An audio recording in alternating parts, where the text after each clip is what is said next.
For 30 years, I've worked with men and women in a psychiatric day treatment program, doing groups on spirituality.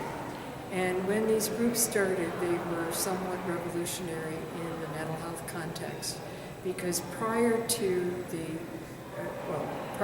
late 70s, early 80s, the idea of talking with people who suffer with serious mental illness about spirituality and religion was a taboo. That mental health providers were either taught not to explore a person's religious or spiritual history explicitly, or they were taught by omission. And so in introducing the idea of spirituality into treatment with people with serious mental illness was a new idea. In the course of that work, what I've learned is that men and women who struggle with serious mental illness think very deeply about spiritual and religious issues, where God is in their life, what their illness means, what does prayer mean, how do they make sense, how do they find purpose, and how do they deal with a life-changing illness, and how do their families deal with it. In the process of that, I wanted to give voice to these men and women, and so I wrote a book entitled Wrestling with Our Inner Angels, Faith, Mental Illness, and the Journey to Wholeness.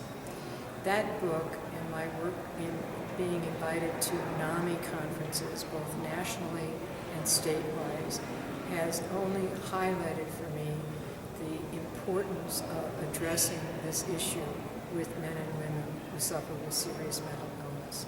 Because, as most of us know, such an illness changes one's life and one's perspective. And people reach out to find meaning, hope, support, a community that's understanding, a place where they're not stigmatized.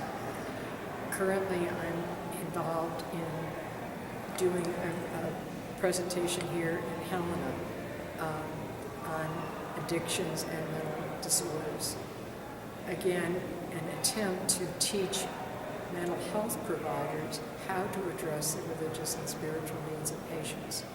And just by asking a few basic questions. Do you belong to a religious tradition? If so, what is that like for you? And if not, did you ever belong to a religious tradition?